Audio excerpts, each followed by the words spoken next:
They didn't want truth. They wanted a spectacle. They built a stage out of fear, stacked it with mugshots, draped it in slogans, and called it justice.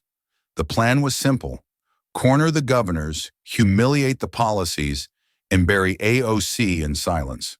Because when they saw her seated at the end of that table, unarmed with charts or sound bites, they thought she was cornered, powerless. But they forgot something. Alexandria Ocasio-Cortez doesn't shout to be heard. She listens until no one else can speak. And in the moment they believed they had broken her down, she didn't raise her voice. She raised the stakes. One sentence. No script. No screaming. Just one line that turned their theater into rubble and left the entire chamber stunned, speechless, exposed.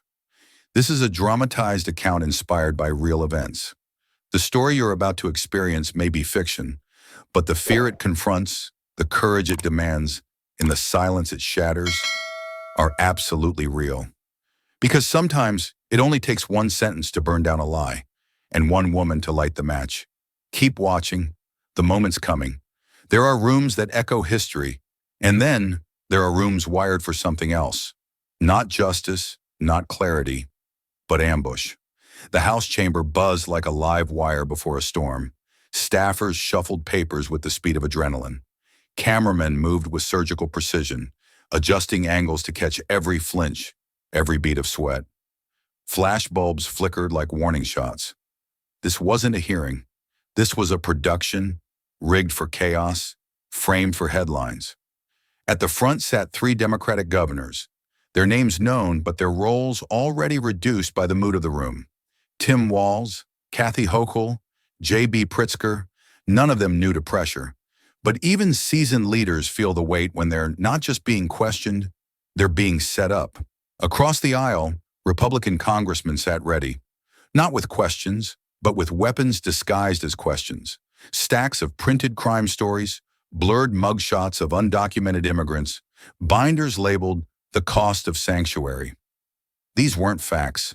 They were props. They weren't looking for truth. They were chasing gotcha moments built for Twitter, not legislation. One representative flipped through a folder so thick it might have been mistaken for evidence. But there was no time for testimony. There would be no space for nuance. This was a trap, and the countdown had already begun. You could feel it in the air, that artificial calm before the televised storm. Every governor had a mic in front of them, but only one side was meant to be heard.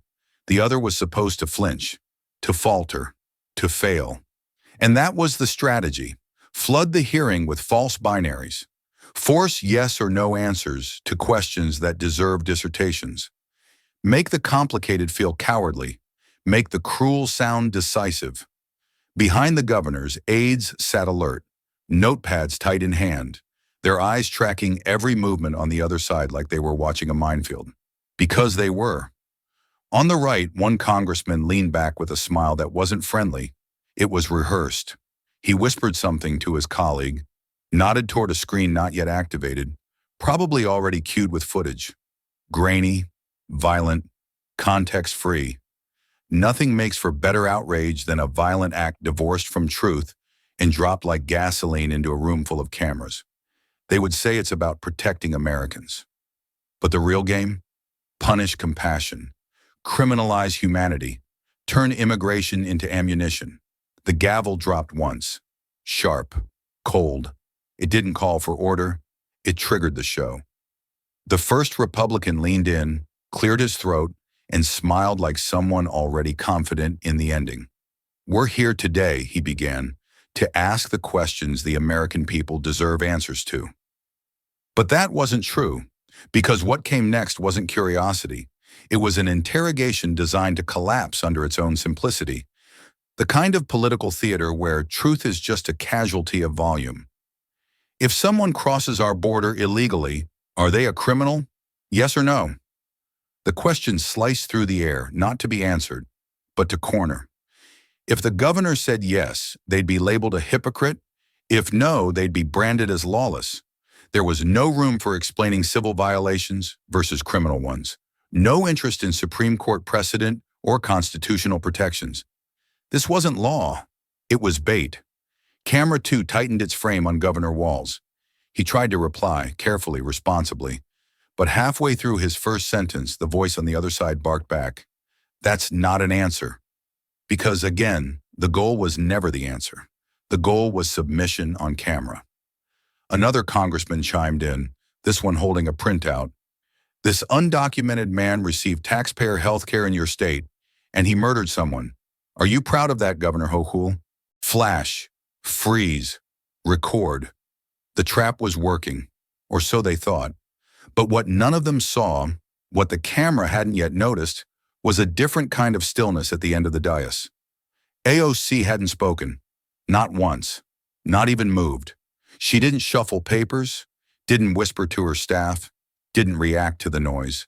She observed, with the kind of poise that isn't quiet, it's coiled. She had no stacks of mugshots, no dramatic visuals, no scripts, just a single red folder, closed. And in a room overflowing with noise, her silence was beginning to roar. Because while they barked questions to silence governors, she was noting every fallacy, every weaponized statistic, every moment when fear was used like a fire hose. And she wasn't planning a rebuttal. She was preparing an autopsy, not of immigration policy, but of the political machinery that thrives on the illusion of answers, so long as they're easy, angry, and incomplete. The real question wasn't whether the governors would survive the attack. The real question was, what would happen when AOC decided to speak? And in that room, wired for war, something even more dangerous than rage was building. Readiness. The trap snapped shut on the first word. "Governor Walz," the congressman drawled, already grinning for the cameras. "If you cross the border illegally, are you a criminal?" The room went still, but not for an answer, for a reaction. The bait had been thrown, and the timer had started. He didn't want context. He didn't want policy. He wanted panic. He wanted a pause he could spin into weakness. He wanted blood in the water, and the governors were the ones bleeding, whether they spoke or stayed silent. Walz leaned forward. "That depends. Yes or no," the congressman barked, cutting him off like a prosecutor cornering a defendant on trial for his own values. No time to explain civil violations. No time to distinguish misdemeanor from felony. No time to say that entering the country without papers isn't, by itself, a criminal offense under federal law. Because this wasn't a search for clarity. It was a show trial, a weaponized game of legal whack-a-mole, and the mallet was public shaming. The same Republican turned to Governor Pritzker. "Should illegal aliens be counted in the U.S. Census?" Pritzker adjusted his mic. "The Constitution, yes or no?"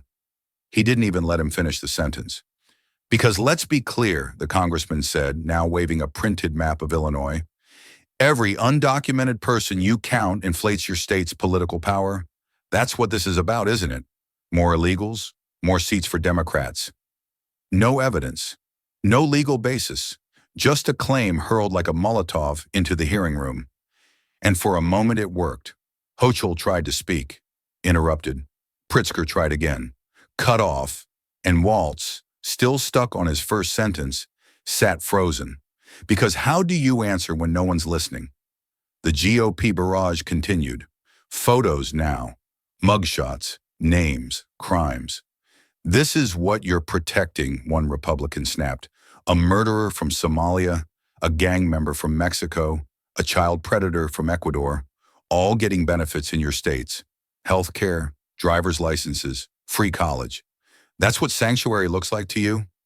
They weren't looking for rebuttal. They were building a montage for campaign ads. Crime after crime, accusation after accusation, designed to link immigration with death, race with danger, and Democrats with betrayal. It didn't matter that the data told a different story, that undocumented immigrants commit fewer crimes per capita than native-born citizens, that the illegals they were screaming about often had no violent record, no due process, no defense. Facts couldn't breathe in this room because fear was suffocating everything else. They weren't asking questions. They were laying traps. And every time a governor tried to correct a falsehood, they were met with another hostile cut-in, another picture, another cold stare. Governor Hochul tried again, softly.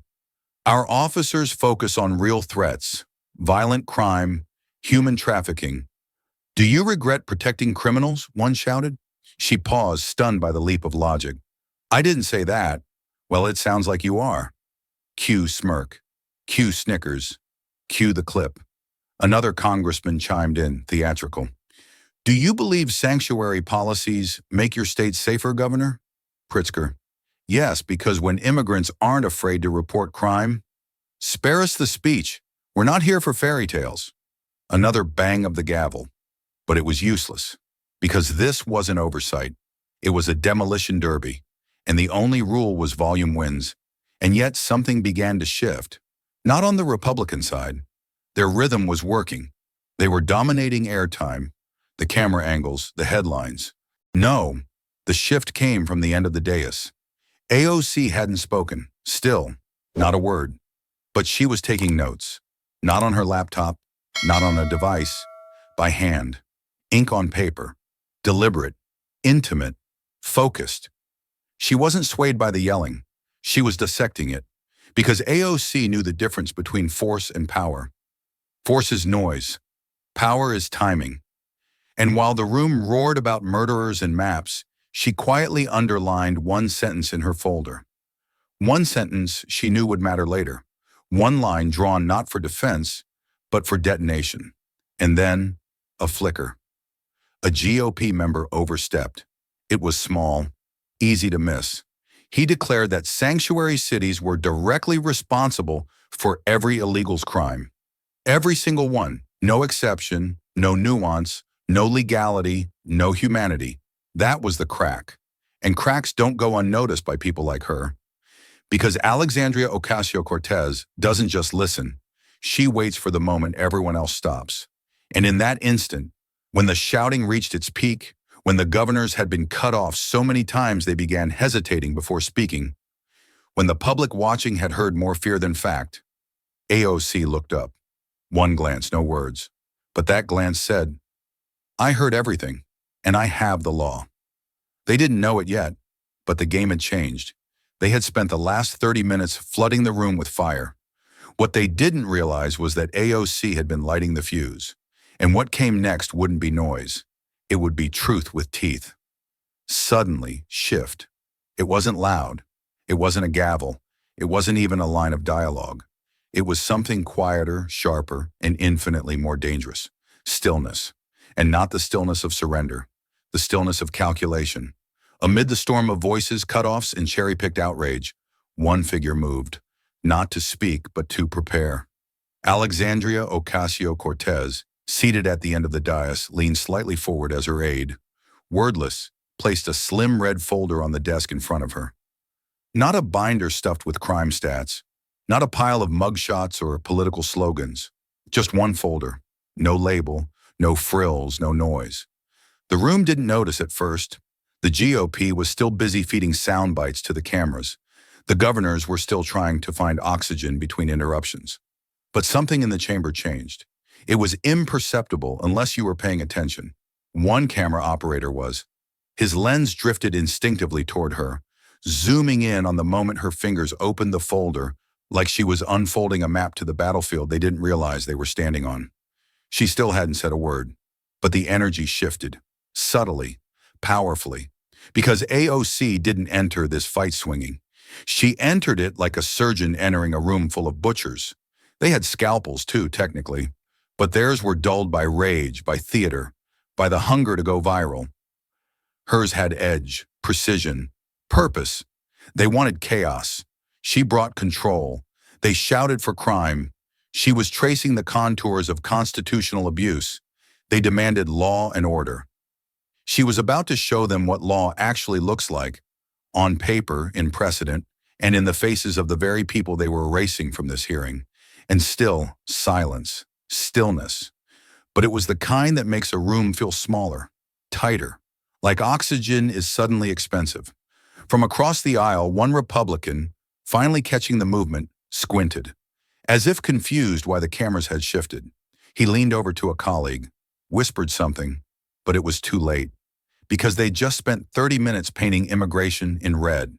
Red for danger, red for crime, Red for fear.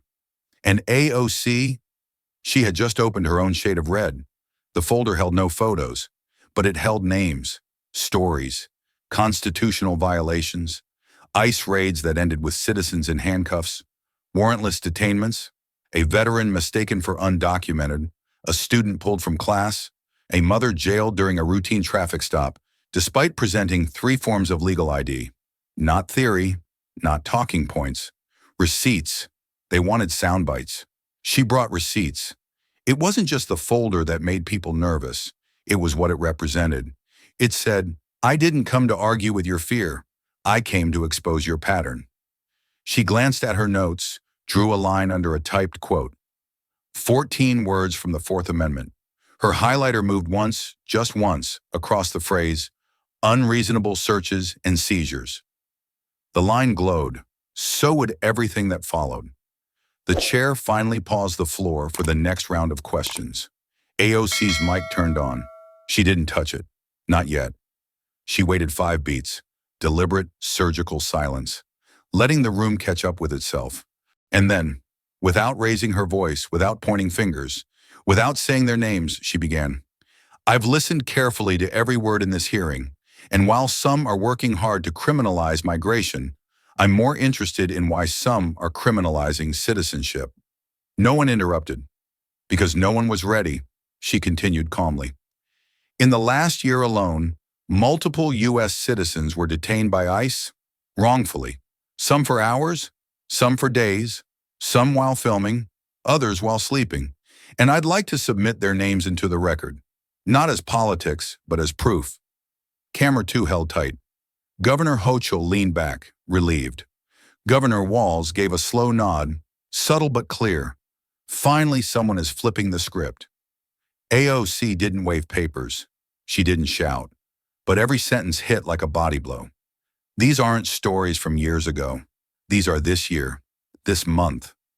We are debating the humanity of people who've served in uniform, paid taxes, borne children, and been detained without cause, because someone decided their name or skin color made them a suspect. The tension in the room turned. It wasn't on the governors anymore. It was creeping back across the aisle. The GOP had set the trap, but somehow they were the ones inside it now. AOC glanced once more at the red folder, then closed it, not because it was empty, but because they weren't ready for page 2. And they knew it. She didn't need a viral clip. She just needed them to realize the cameras weren't on the governors anymore. They were on her, and worse, they were on themselves. What happens when the accusers become the story? What happens when the person you tried to silence turns the mic into a mirror? You don't just lose control, you lose the room. A Republican congressman leaned back in his seat like a man certain the battle was already won. His voice rang out, smug, sharp, and made for a headline. This isn't about politics. This is about law and order. Some heads nodded, cameras rolled. The phrase echoed, law and order, as if it were a shield that could be questioned, as if simply saying it erased the mess of what had just unfolded. But across the room, something shifted again. AOC didn't interrupt. She didn't roll her eyes. She just raised her hand, calm, composed, exact. The chair saw it and paused. That hesitation wasn't procedural. It was emotional. Everyone in the room felt it. Granting her the floor meant changing the tone, from spectacle to accountability, from shouting to something much more dangerous. Reasoning. Still, the chair gavelled lightly and said, "Ms. Ocasio-Cortez, you have the floor." The moment felt still, but only in the way a match does, just before it strikes. She didn't look around. She didn't smile. She didn't thank the committee. She simply leaned toward the mic, folded her hands, and began. Let's talk about what law looks like when it forgets justice. 8 words, and suddenly all the mugshots, accusations, and outrage that had filled the last hour evaporated into smoke with no fire. She didn't speak loudly, but she spoke with something they couldn't match. Clarity, weight, precision. We've heard a lot today about who deserves protection, about who counts in this country. But if the law only protects those who look like us, vote like us, or pray like us, then it's not law, it's power. dressed up.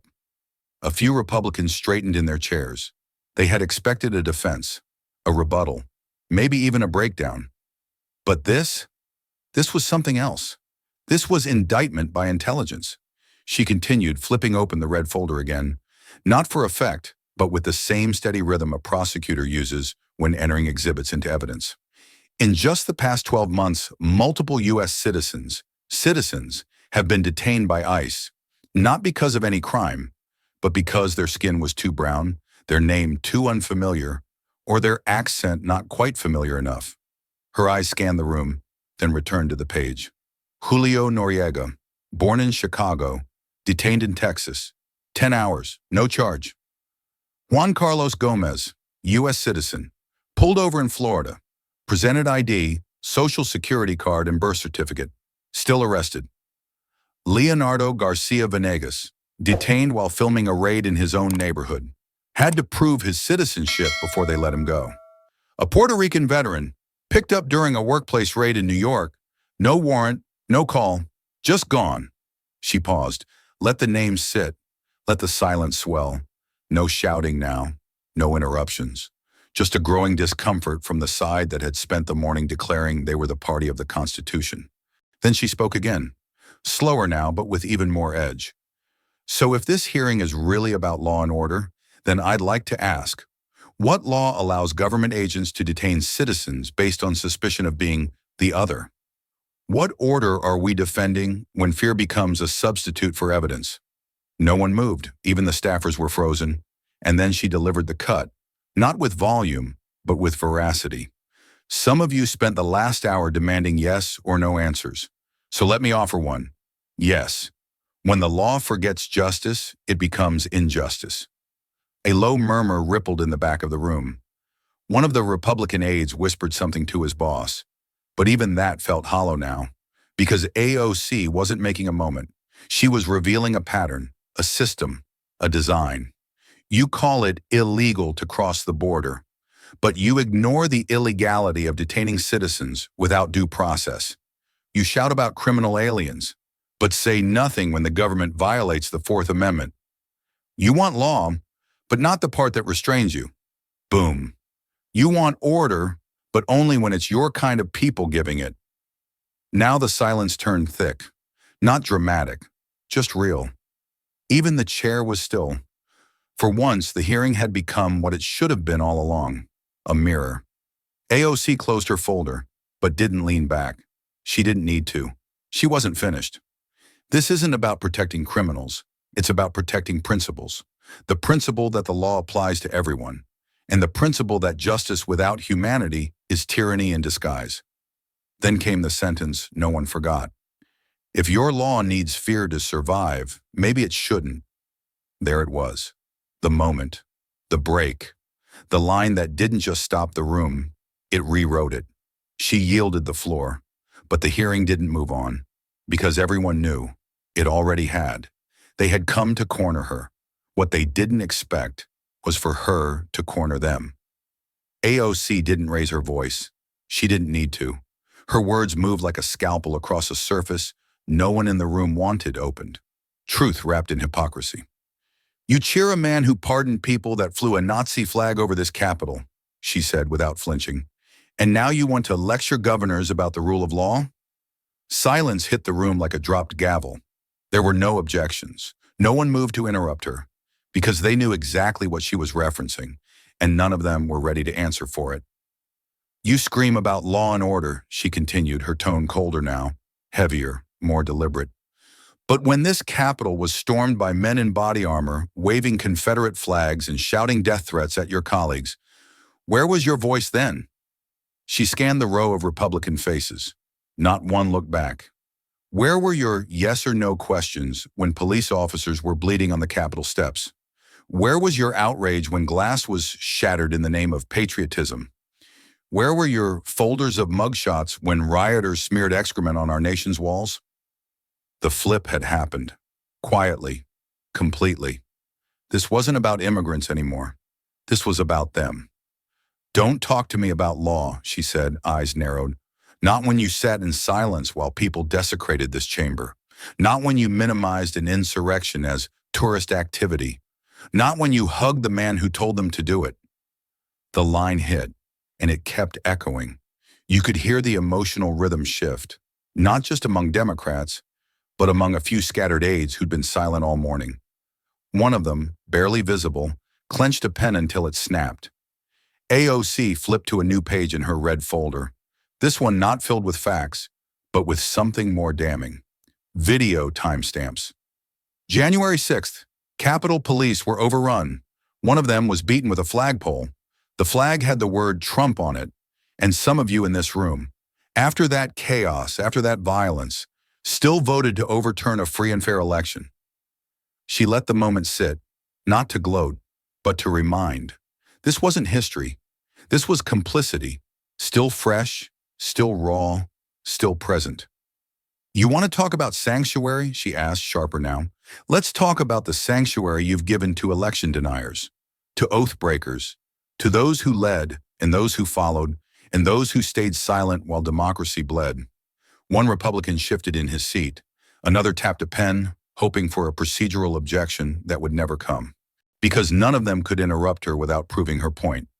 You claim to protect America, she continued, steady as ever, but you've turned your back on what makes it great. Its process, its promise, its people. You talk about crime, but ignore treason. You cite numbers, but erase names. You say law and order, but only when the law serves you, and order means silence. The line cut deeper than sound bites. It was surgical. She wasn't debating anymore. She was indicting the very performance of righteousness they had spent the last hour staging. You asked if immigrants should count in the census, she said, but refused to count the consequences of your silence on January 6th. You waved statistics about undocumented crime, but you ignored the documented crimes committed right here, inside these walls, under your watch. There it was, the moment where everything flipped, not because she shouted louder, but because she saw through the performance and made the audience see it too. And then she delivered the line that detonated the room. The most dangerous people in this country aren't undocumented. They're unaccountable. Boom! Mouths opened, but no one spoke. She leaned back slowly, not with satisfaction, but with the kind of stillness that only comes after you've said what needed to be said and dared the room to pretend it didn't happen. This hearing was never about justice, she finished. It was about blame. But if you want to talk about justice now, we can. Just be ready to start with yourselves. The chair said nothing. Republicans blinked but didn't speak. The cameras kept rolling. And for the first time all morning, the room wasn't watching the governors. It was watching her. Watching not just what AOC said, but what she exposed. That law without justice is just performance. And performance without accountability is power on autopilot. She had flipped the hearing, and everyone knew it. The room had flipped. But Alexandria Ocasio-Cortez wasn't done flipping it, because calling out hypocrisy wasn't the end. It was only the clearing of the stage. And now it was time to reclaim what the hearing was supposed to be about in the first place. The law, not as a weapon, not as a slogan, but as a promise. She sat forward again, slowly, deliberately, like someone laying down a truth so heavy it needed to land piece by piece. Her red folder, now infamous, was closed. She didn't need it anymore. What she needed was already inside her. Sanctuary cities, she said calmly, are not about protecting criminals. They're about protecting due process. One sentence, but it cracked through the mountain of distortion like lightning through fog. The words stunned the room, not because they were shocking, but because they were sane, rational, rooted. Something the entire hearing had lacked from the beginning. Due process, she repeated, means that if the government wants to detain you, question you, search your home, or take away your liberty, it must do so with cause, with a warrant, with oversight, with responsibility. Now she had their attention, and now she brought out the Constitution, not with flair, not waving it like a flag.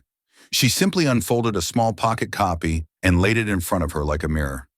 Fourth Amendment, she began, the right of the people to be secure against unreasonable searches and seizures shall not be violated, and no warrants shall issue, but upon probable cause. Her voice was steady, measured, not dramatic, unshakable. She looked up. That's not my opinion. That's not a partisan slogan. That's the law. And suddenly the GOP's noise machine, mugshots, maps, edited footage, looked exactly as hollow as it was. Because for all their talk about law and order, none of them had read the very law they claimed to defend. Sanctuary, she said, doesn't mean we ignore crime. It means we insist that even in the enforcement of immigration laws, our values as a constitutional republic are not suspended. Across the aisle, someone shifted, not dramatically, but visibly. A junior congressman, earlier one of the loudest voices demanding yes or no answers, looked down at his notepad and stopped writing. He wasn't persuaded, but he'd been pierced. And the truth doesn't need everyone to stand. Sometimes it just needs one to sit in silence. AOC went on, not to shame, but to teach. Local law enforcement in sanctuary cities chooses not to become extensions of federal immigration agents. Why? Because when communities fear calling the police, real crime goes unreported. Victims stay silent. Justice breaks down. Not just for immigrants, for everyone. Now the argument turns surgical. And when ICE agents detain U.S. citizens, mistaking them for undocumented, based on nothing but their name or accent, what sanctuary offers is not escape. It offers a demand. Do it by the book. Do it with a warrant. Do it legally. She let that sit. And then she delivered the quiet blow that left the room stunned. The Constitution isn't a menu. You don't get to choose the parts that serve your politics and throw out the rest. It was clean, precise, impossible to twist. You could feel the discomfort on the GOP bench, because no amount of mugshots or rage could argue with the ink on that paper, and no camera angle could save the moment when your whole party claimed to uphold the law, and someone reminded you what it actually says. Some of you said today that this hearing was about the American people, but the American people include immigrants. They include undocumented workers. They include their U.S.-born children. They include every single person who pays taxes and obeys laws and still lives in fear. Not of crime, but of being mistaken for a crime. And then came the line that cut deeper than any stat ever could. The real threat isn't people crossing the border. The real threat is when we cross the line. You could hear the silence, not the performative kind, the kind that creeps in when a room realizes it's been holding its breath and can't find a way to exhale without admitting what just happened. She closed the Constitution, looked across the aisle. This time she didn't challenge them. She invited them. You say this is about keeping people safe. I agree. Let's start by keeping the law safe. Let's start by protecting the very document that makes us who we are. Another silence, but this one felt different, like the kind that happens just before something shifts. She had reclaimed the narrative, and now they didn't have one. She didn't raise her voice. She didn't need to. AOC leaned forward, her fingertips resting lightly on the folder, not opening it, just letting it be seen. Because this wasn't about documents anymore, it was about a name. Julio Noriega, she began. Chicago-born, American citizen. The room was quiet. 10 hours. That's how long ICE held him. No warrant, no probable cause, no crime. Just a mistake, a hunch. She didn't say racial profiling yet. She didn't have to. The word was already hanging there, raw and ugly between every syllable. He was walking home from his night shift, not running, not hiding, just walking, while Latino. Now the GOP faces began to shift, the tension of knowing this wasn't a hypothetical. This was a case, a story, a name, and worse, it was verifiable. There was no escape into if or maybe. Julio existed, and America failed him. His mother brought his birth certificate, she said, and they still wouldn't release him. You want to talk about broken systems? Let's start there. The committee chamber tightened. Someone coughed. Another leaned back in their chair. She looked directly at them, not to accuse, but to expose. That wasn't immigration enforcement. That was racial profiling wrapped in a badge. The phrase sliced, not sensational, just exact. And now she paused, not for drama, but for gravity. Imagine you, as a parent, watching your child, who has done everything right, being treated as disposable because someone in uniform thinks he looks like he doesn't belong. A beat, not because of behavior, not because of evidence, just skin, name, accent. AOC leaned in again. When the state decides what American looks like based on appearance, we are no longer in a democracy. We are in a caste system. One sentence. But the impact reverberated. She didn't let them pivot. She didn't let them breathe through statistics or throw up slogans like rule of law or border security. Because Julio's story wasn't about borders. It was about the border between power and conscience. She turned toward the screen behind her. A black and white image of Julio at his high school graduation appeared. Cap, gown, U.S. flag behind him. That's who you detained. And that, she said, her voice steel-wrapped velvet, is who your rhetoric continues to target. Not criminals, not traffickers, not gang members, but working-class Americans with brown skin and the wrong last name. Some still stared back coldly, but others blinked. A few lowered their eyes. And that's when she pivoted, not just to defend, but to educate. You say sanctuary cities harbor criminals. But tell me, what sanctuary did Julio get? She didn't wait for the answer. There wasn't one. The Constitution says equal protection, not equal until you make someone uncomfortable. Now came the transformation, from defense to offense. The moment you allow suspicion to replace evidence, you don't strengthen law, you assassinate justice. The line hit hard, but the follow-up hit harder. Because it's not the undocumented who fear sanctuary cities being shut down. It's citizens like Julio. It's mothers who fear that if they call the police, their sons won't come back. The committee room was frozen now, not by volume, but by clarity. And then AOC did what few politicians ever risk. She named the fear. You want to know what this is really about? She asked, standing for the first time since she began. It's about control. It's about defining Americans so narrowly that millions of people wake up every morning unsure if they're safe in the country they were born in. That's not safety. That's state-sponsored insecurity. The phrase stunned even some of the press pool. Because this wasn't a talking point, it was a reframing of the entire hearing. They wanted to talk crime. She made them face complicity. They wanted headlines. She delivered reckonings.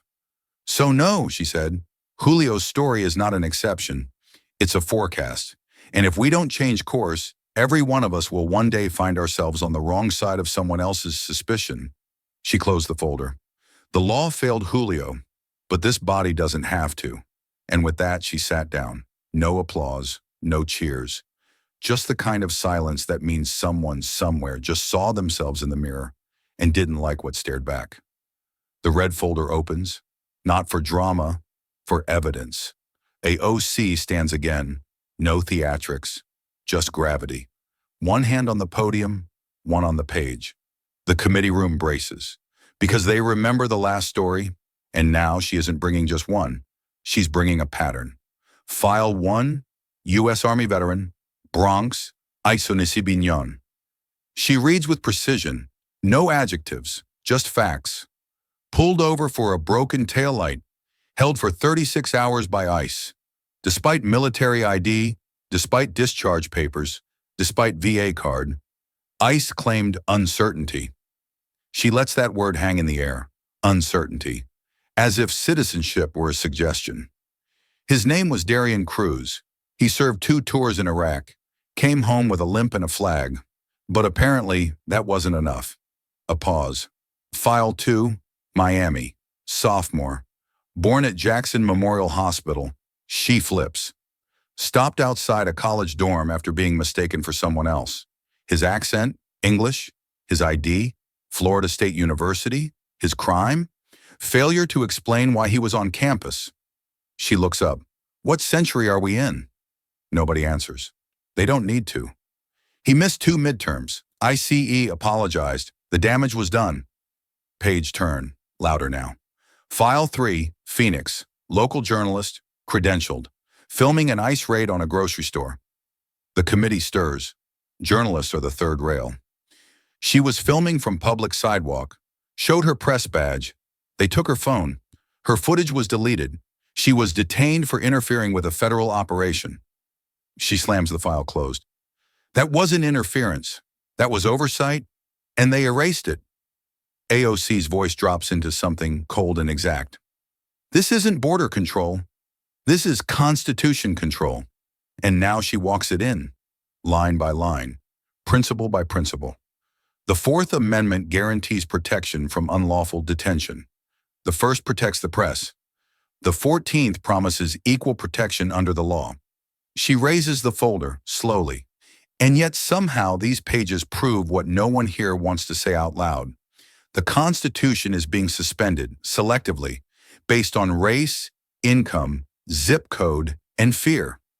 Her tone sharpens, not angry but surgical. And don't you dare blame rogue agents. These patterns aren't accidents. They're instructions. One of the GOP members clears his throat. She doesn't flinch. We fund these agencies. We pass the laws that grant them power. So when the rights of citizens are shredded at traffic stops, in classrooms, on sidewalks, it's not just their failure, it's ours. Now the room feels small, tense, like oxygen has dropped. And then she does what few expected. She points to the flag hanging behind her. I don't carry this folder because I hate this country. I carry it because I still believe in it, even when it doesn't believe in people like Julio, or Darian, or that young man in Florida. Her voice cracks, not from weakness, but from truth. You want to talk patriotism? Try defending the Constitution when it's not convenient. The line lands like thunder. She doesn't move. She waits. And then, because the threat to liberty doesn't always come with a foreign name or a foreign face. Sometimes it wears a badge, and sometimes it sits in this room pretending nothing is wrong. That was the shot no one wanted taken, but it was clean and earned. I've read every one of these files. I've spoken to the families. What they want isn't revenge. It's recognition. What they fear isn't illegality. It's invisibility. Final file. She lifts it. This one hasn't happened yet. It's blank. The room stiffens. It belongs to the next citizen mistaken, the next child traumatized, the next press badge ignored, and it will be written, unless we write a different law. She sets the file down gently. It's not just a warning, it's an indictment, a slow breath. We have the power to change this, but if we choose not to, we're not just complicit, we're collaborators in the erosion of liberty. And with that, she doesn't ask for applause. She simply closes the folder and walks back to her seat. One member whispers to another, she's not done. They're right, she's just begun. She doesn't start with facts. She starts with memory, not hers, but America's. AOC steps forward again, not with a file this time, but with a faded paper bag in her hand. The room stills. No one knows what to expect.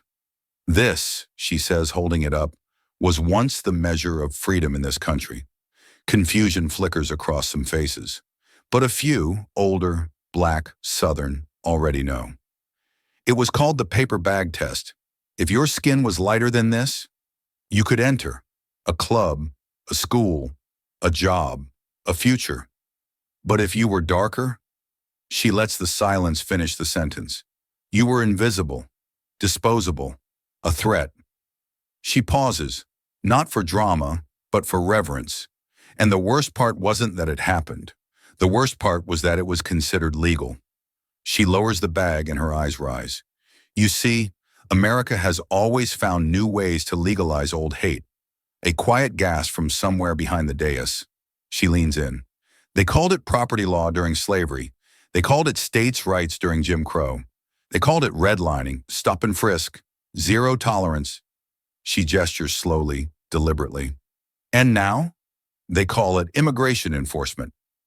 That line drops like a grenade. But let's not pretend this is new. We've seen this before. When legality becomes the new disguise for hate, she lifts a worn page from a binder and begins to read, not from a modern report, but from a historical record. In many places, we have substituted policy for principle and compliance for conscience. She looks up. That wasn't me. That was a clergyman in 1963 writing about fire hoses in jail cells in a city called Birmingham. Then she flips to today's headlines. ICE detains citizen, offers no apology. Child questioned in school hallway for having undocumented parents. Local police flagged teen after observing nervous behavior. She closes the binder. Her voice hardens. Different names, same disease. A Republican member interrupts, attempting to object on procedural grounds. She calmly raises a hand. I yield for no denial of history, and I will not sanitize truth just because it stings. She walks the committee into a corner and locks the door behind them. Do you know what the paper bag test really was? It wasn't about the bag. It was about power, about creating an arbitrary line that let people feel justified in cruelty because it had a rule attached. She draws the parallel. And now we've moved from brown paper bags to brown skin behind the wheel, brown accents at the airport, brown eyes behind a camera lens. Then she points at the seal above the committee chamber, e pluribus unum. Out of many, one. That's the promise. But what do you call it when that one is always white? That question hits so hard even the stenographer pauses. She softens for a moment. I'm not saying every agent is a bigot. I'm saying systems don't need slurs to do violence. They just need silence. She lets that simmer. And when Congress funds that silence, protects it, defends it, then we're not neutral. We're complicit. She returns to the bag, holds it again. You know why this test died? She doesn't wait. Because people didn't just challenge the bag, they challenged the mindset that made it necessary. They spoke up in courts, in pulpits, in classrooms. They wrote, marched, stood still, got arrested, and got back up. They refused to let law become a shield for hate. She holds the bag up one last time, then slowly tears it in half. We don't need new tests. We need new courage. And with that, she places the torn bag on the podium like a flag draped over a truth long buried. One member across the aisle mutters under his breath, "She just went full activist." But someone else quietly says, "She went full American." And for the first time all day, no one interrupts her exit. She doesn't raise her voice. She raises a photograph. Projected onto the committee screen, grainy but unmistakable, is an image of three armed men, all in tactical gear, faces masked, no visible nameplates, no agency patches, just rifles, just black gloves, just fear. This was taken outside a bakery in El Paso. AOC begins. Middle of the day, no warrant, no badge, no name. She lets it hang, no commentary, no accusation, just the image. Then she turns slowly to the governor seated beside her. Her tone stays calm, but the air tightens. Governor Pritzker, she asks, would the Chicago PD be allowed to conduct an operation like this? No ID, no probable cause, no public accountability? Pritzker doesn't hesitate. His answer cuts through the silence like a siren. Absolutely not. Governor Hochul, she continues, if the NYPD showed up in a neighborhood like this, anonymous, masked, without warrants, what would happen? Hochul's eyes narrow and her voice sharpens. That would be unconstitutional and grounds for immediate investigation. AOC nods, calm, surgical, but her next turn is deliberate. She faces the Republican members of the committee. She doesn't call anyone by name. She doesn't need to. So why is it constitutional when ICE does it? The room freezes. Why are American citizens expected to trust an agency that shows up like a secret police unit from a foreign regime? She changes the slide. This time it's a child, 10 years old, crying beside a playground fence while two armed agents restrain a man behind her. He is unarmed, in work boots. This girl's name is Lucia. Her father was a landscaper. She was 10. She still cries when she hears Velcro straps. She looks straight into the camera lens now, speaking to more than the chamber. We used to say, if it walks like a militia and talks like a militia, now it gets federal funding. A Republican rep finally speaks up. This is law enforcement. We don't ask agents to wear smiles. AOC doesn't blink. We're not asking for smiles. We're asking for accountability, for constitutional compliance, for human decency. She leans in, not physically but morally. Because once you let anonymous men with guns decide whose rights matter, it's only a matter of time before yours don't. Slide after slide, she reveals more.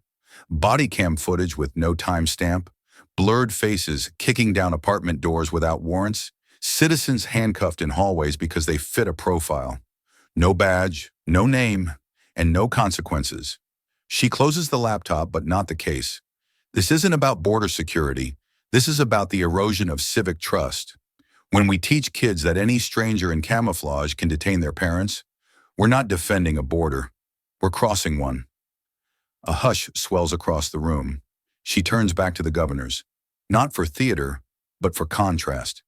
You're here because the other side wants to make you out as lawless. But let me ask, what's more lawless? Refusing to hand your citizens over to nameless agents, or sending them in the first place? And then, the dagger.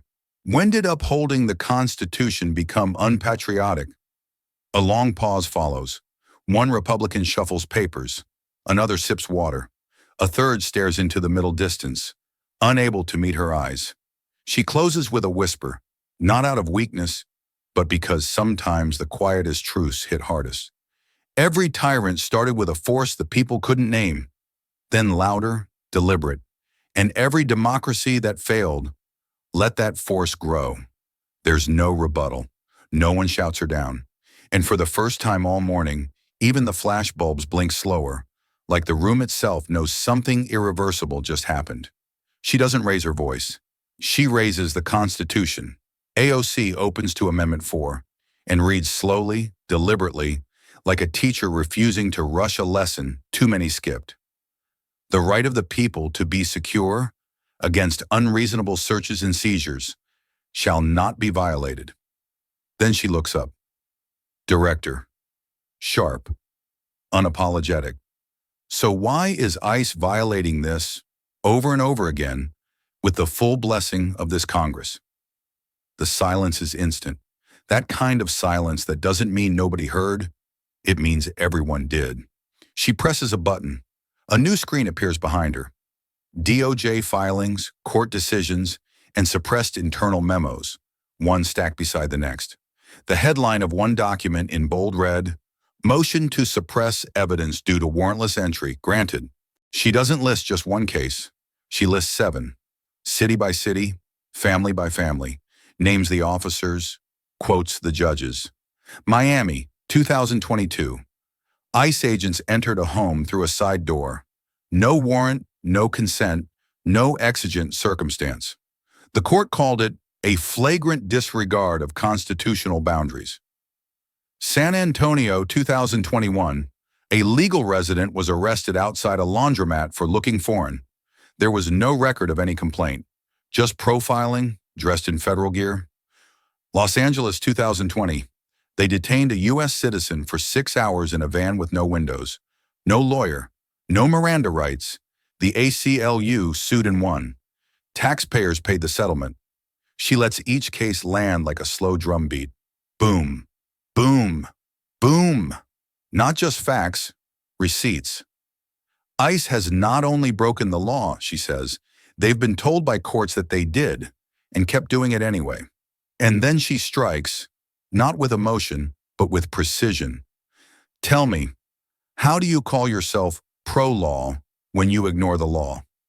A GOP representative from Texas tries to interject.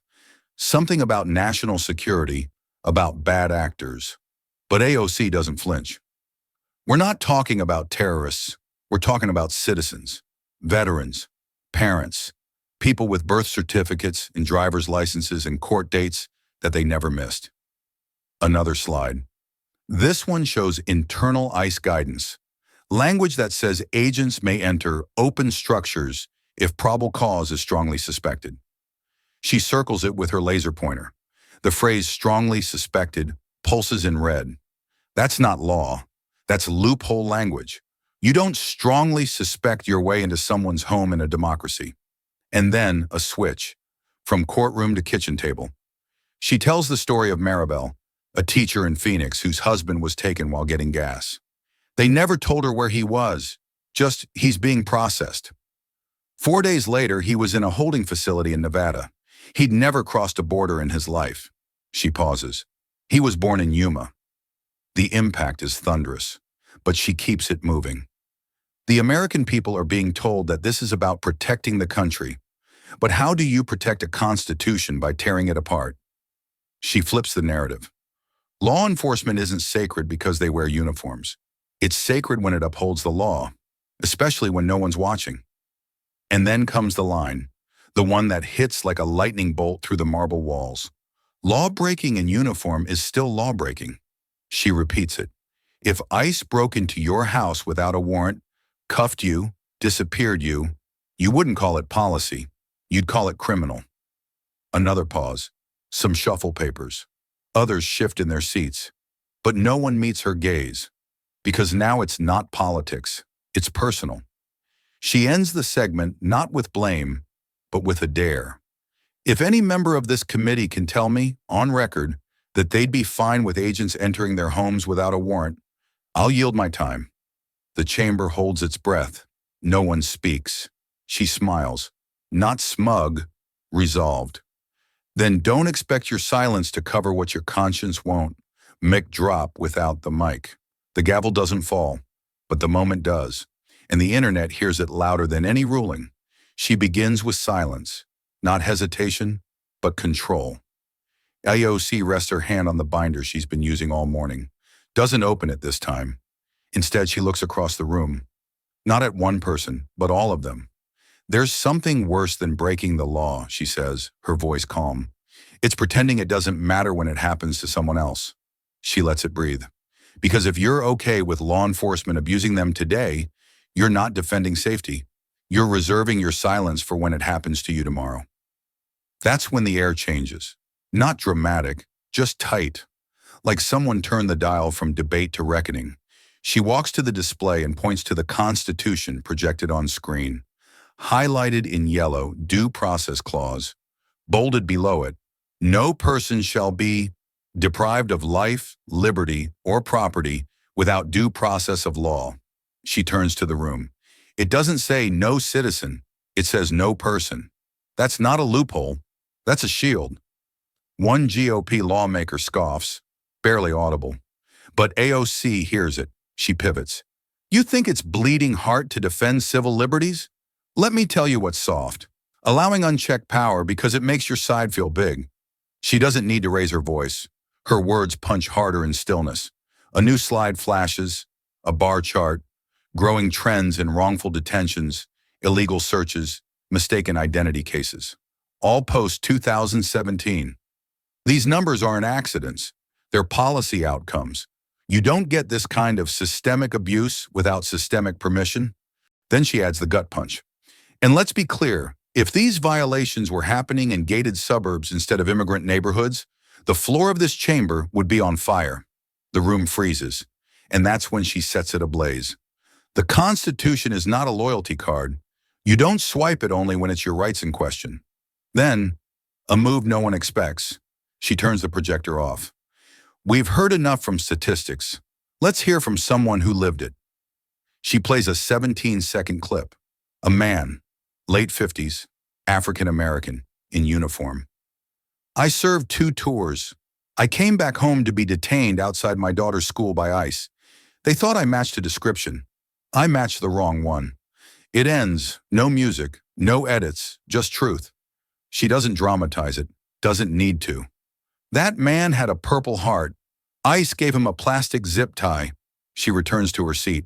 And some of you still call this patriotism. You pause, 1 beat. 2. It's not. It's state-sanctioned cowardice, disguised as policy. Gasps. One aide from the GOP bench leans over to whisper. A staffer behind AOC scribbles on a notepad. But she keeps going, eyes forward, shoulders high. We are either a nation of laws or a nation of exceptions. And the Constitution wasn't written for comfort. It was written for moments exactly like this. She lifts her binder again, opens it to the first page. A sticky note inside reads, "Don't let them forget." She closes it. This isn't about immigration. It's about impunity. And when agents without badges start targeting people without names, that's not enforcement. That's erasure. Her final words come low, slow, and surgical. Civil liberties aren't optional. They're not conditional. They don't vanish when you're scared, or when you disagree, or when your poll numbers drop. And then the one line that breaks the room. If you're okay with law enforcement abusing others, you're not waiting for justice. You're waiting your turn. No response. Because what can you say after that? The cameras stay on her. The feeds explode. Hashtags light up before the gavel falls. Because the real hearing isn't in the chamber anymore. It's in every kitchen, classroom, and timeline.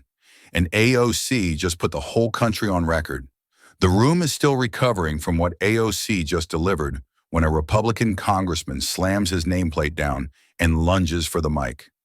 No request to speak, no decorum, just raw indignation. So let me get this straight, he says, voice rising. You're defending illegals who rape children? Gasps ripple across the room. The words aren't just sharp, they're weaponized. But AOC doesn't blink. She doesn't raise her voice. She doesn't even shift in her seat. She stands, and that alone reclaims the oxygen in the chamber. She turns slowly to face him. No, she says, her tone even and cold as steel. I'm defending a country where people get a trial before you hang their name. Silence. The kind that feels like it has weight, like the walls themselves are listening. Then she leans in. Just a bit. That's what you are forgetting, not me. There's no yelling, no fury, but every syllable she speaks now feels like it's chiseling something into the marble of history. We don't defend rights because people are perfect. We defend them because government isn't. And if due process only applies to the innocent, then none of us are safe. She paces back toward the table, fingers brushing the edge like she's grounding herself. Let me be clear. Rape is a crime. So is slander. So is detention without charge. And so is targeting people by their skin tone and zip code while hiding behind a badge. The GOP side tries to interject again. Chair gavels. But AOC already has the floor and the room. This isn't about protecting criminals. This is about stopping the criminalization of existence. She pulls out a page from her binder. One of dozens, maybe hundreds. Holds it high. This is the arrest report of a teenager picked up outside his high school for loitering. You know what that really meant? Brown skin, backpack, no apology. ICE held him for 3 days. No charges, no phone call. Then the hammer lands. His parents didn't even know where he was until a janitor Googled his name and found a local arrest blog. She steps forward. If that had been your son, your daughter, what would you call it then? National security. Because where I come from, we call that a kidnapping. Aides exchange glances. C-SPAN viewers sit forward. Twitter is already melting. So no, Congressman, she says, her voice cutting now. I'm not defending crime. I'm defending the Constitution from people who use fear to burn holes in it. She walks back to her seat but doesn't sit. Because let me tell you what's dangerous. She lifts her hand, finger pointed but calm. What's dangerous is using the word rape as a political bullet, as if pain was your talking point, as if trauma was your shield from accountability. If you really cared about survivors, she continues, you wouldn't weaponize them. You'd fund them, listen to them, believe them, not just when they suit your narrative. The GOP rep sits back. He has nothing left, just the echo of a slur he thought would shame her, and instead branded him. You don't win debates by being louder, she says this time to the room. You win them by being right. She ends with this. And if you still think due process is just a technicality, maybe it's not the criminals you're afraid of. Maybe it's what happens when the truth gets a lawyer. For a moment, even the cameras seemed to pause, because what just happened wasn't a rebuttal, it was a reversal. He walked in with a grenade. She turned it into a mirror. AOC places a manila folder flat on the table. This time she doesn't open it. She just looks at the room. Let's talk about what you call legal. The air shifts. Everyone senses it. She's not rebutting now. She's redefining the terms of the entire debate. They revoked TPS for hundreds of thousands, cut student visas, ended asylum for children fleeing war. then turned around and called those same people illegal after stripping them of any way to stay. She takes one step forward, calm, steady, surgical. They're not fighting illegal immigration. They're manufacturing it. A murmur runs through the chamber. Phones buzz. The phrase has landed, and it stings. She finally opens the folder. Here's a Honduran girl, age 9, whose parents were granted temporary protected status. They were told, "You're safe here." Then TPS expired. Their renewal was denied. Overnight, they became undocumented. Same address, same job, same school, just suddenly illegal. Because a box didn't get checked in time. Because a backlog wasn't cleared. Because the rules changed after the game started. She turns the page. This one, a PhD student from Sudan, working on vaccine tech in Texas. Visa renewal delayed 6 months by red tape. One day, ICE showed up to his lab. He was deported mid-research. No criminal record. No overstay, just a form stuck in processing. He never got to pack his things. She looks around the room. Not angry, not performative, just devastatingly precise. We love to chant about doing it the legal way, but what if we keep erasing the legal way? A chart flashes behind her. Asylum approvals, down 68%. TPS renewals, delayed over a year. Student visa rejections, tripled in under 2 years. So now we've got dreamers we refuse to wake up for, parents we refuse to let stay, and children we refuse to even call by name. She locks eyes with the opposing side. Tell me again, who exactly is breaking the law here? A Republican staffer stands to object, but she cuts them off without raising her voice. Because legality doesn't mean justice. It just means whatever the last person with a pen said it was. She places her hand firmly on the folder. And when the law starts changing, not to serve people, but to erase them, that's not enforcement. That's entrapment. That's a government building a maze with no exits and blaming you for being lost in it. There's a silence, long and sharp. Viewers online are now quoting her word for word. TikTok clips already viral. Then she asks, "You call it border security. I call it policy sabotage." She lifts a highlighted document. It's the 1951 Refugee Convention, ratified by the U.S., signed into law, still valid. This document guarantees asylum to those fleeing violence. Yet we turned away children because they didn't have a passport while running from a cartel. If a house is on fire, you don't stop to grab your lease. You run. Another pause. Then she speaks slowly, measured, lethal. But maybe that's the point, isn't it? If you can't eliminate the people, eliminate the paperwork that protects them. If you can't build a wall high enough, build a bureaucracy cold enough. No one interrupts. Even her opponents know. This isn't a debate. It's a dismantling. And what breaks my heart most is this. Somewhere out there, there's a kid filling out a visa form who still believes the system is fair.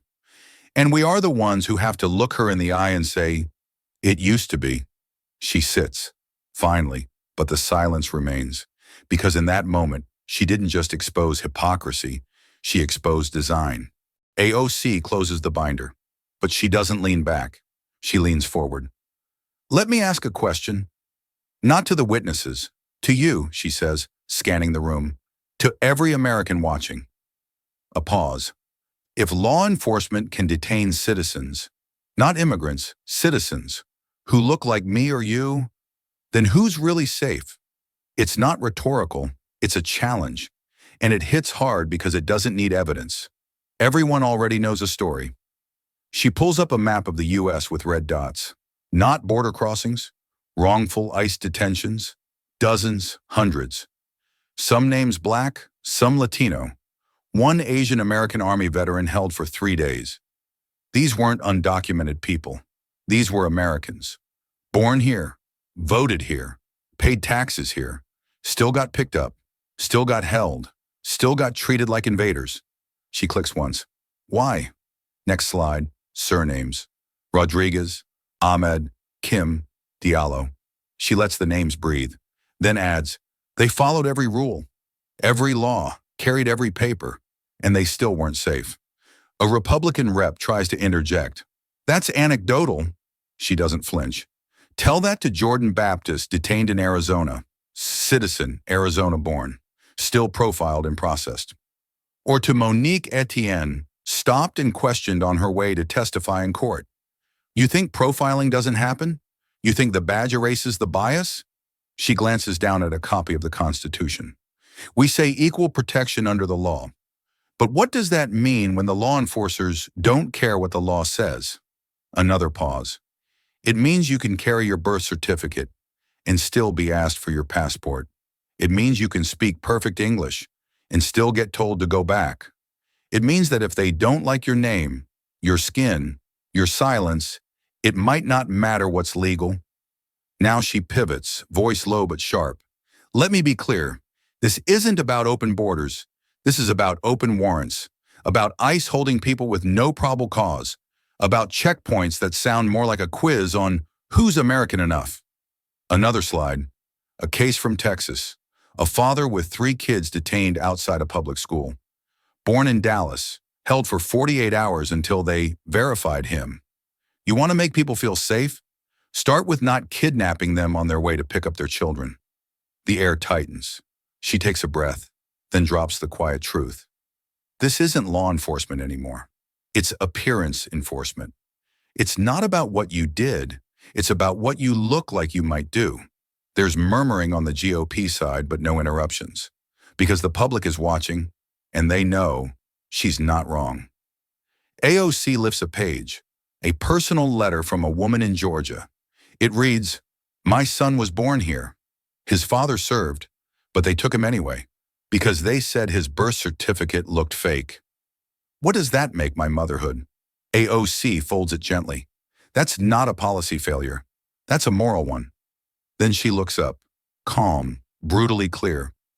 We've taught generations to play by the rules. Study hard, stay out of trouble, be polite, respect authority.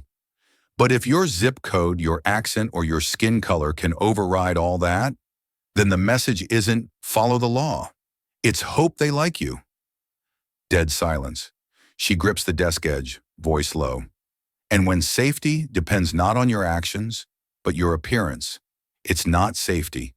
It's fear with a uniform. You call it enforcement, I call it roulette. Final beat. So I'll ask one more time. If citizens can be held without cause just because they look illegal, who's really safe? The camera didn't catch her. She was just a student in Queens. A worn spiral notebook on her lap, earbuds in, watching the hearing stream on her cracked phone screen. It was past midnight, but when AOC leaned forward, eyes locked on the committee, voice low but cutting through the noise, the girl sat straighter. Then came the moment. You don't get to criminalize someone for being here if you're the one who closed every legal door before they even knocked. The girl didn't blink. She whispered, "That's the first time someone said what I feel." She wasn't undocumented, but her mother was. She wasn't voiceless, but she had never heard her story told without shame until that moment. By morning, that clip had been posted on every major platform, not by the media, but by law students, teachers, daughters. One TikTok showed a Latina pre-law student in DC tearfully mouthing along to AOC's line with the caption, "This isn't just politics. This is my life," and she brought it into that room. Another featured a group of dreamers in Texas watching the hearing replayed in class. The professor paused the video after AOC's remark about manufactured illegality and said, "Forget what you think you know about policy.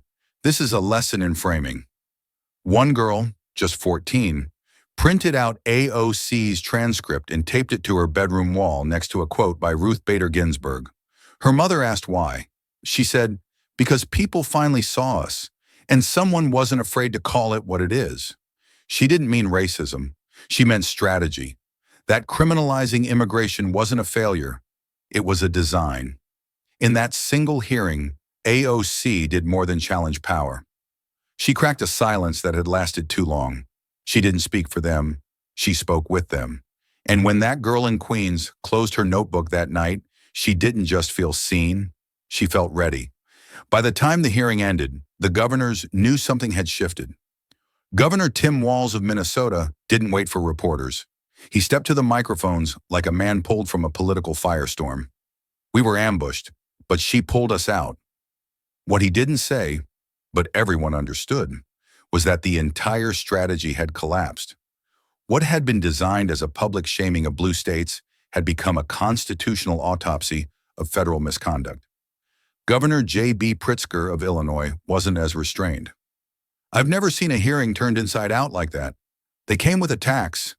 She came with the receipts. He wasn't exaggerating. AO hadn't just disrupted the narrative. She flipped it. Her line about manufacturing illegality had already trended on every major outlet. But what stunned the governors most was her surgical use of their own data. Detentions without warrants, revocation of legal pathways, and ICE actions that bypassed even state notifications. It wasn't spin, it was evidence. And it put every red state accusation into a mirror. Governor Kathy Hochul of New York was more pointed. That wasn't testimony, that was protection. In private, she admitted she was bracing for another political bruising. Sanctuary policies had been under siege in headlines for months. But when AOC took the floor, she didn't apologize for New York. She weaponized its courage. They call it reckless. We call it remembering who we are. That line never aired, but it hit the room like a fuse. Backstage, even governors who hadn't spoken, from Colorado to California, were texting staffers. Replay that part. Log the quote.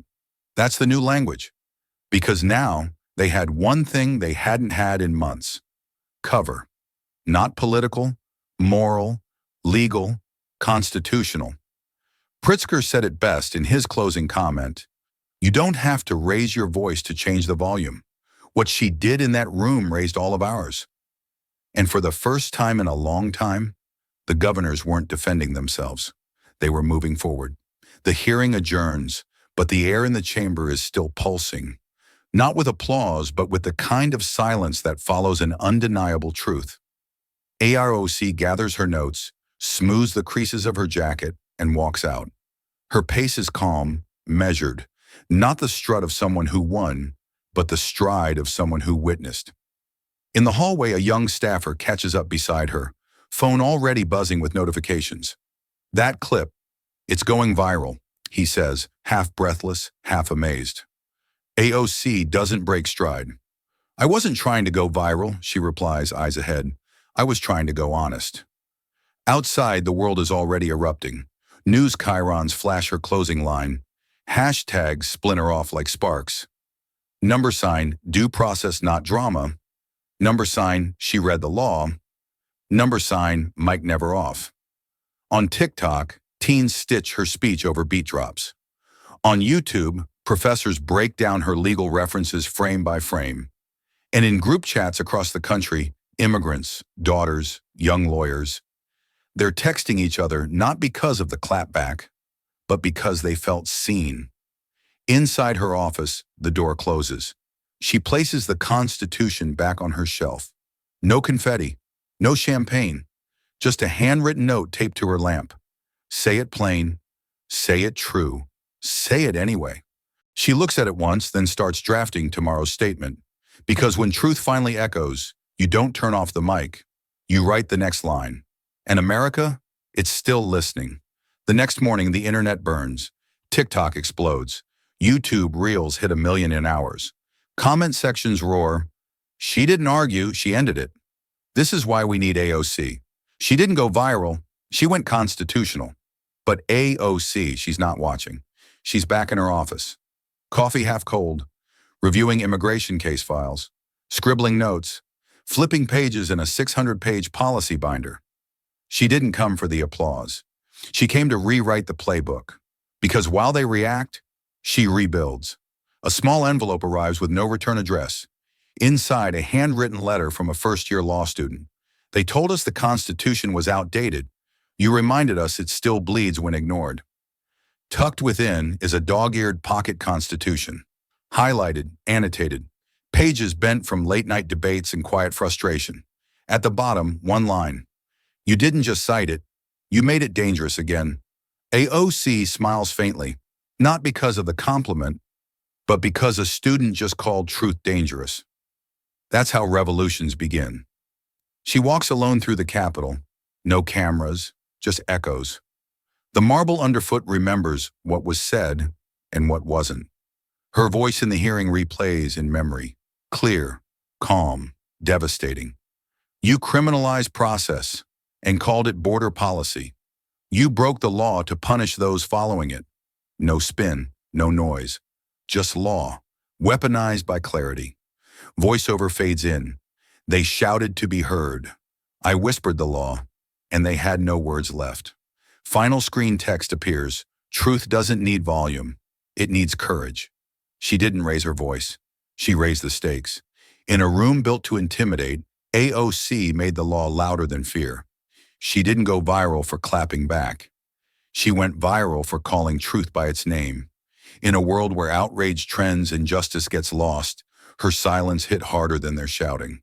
And it begs the question, when was the last time you saw power used not to punish, but to protect?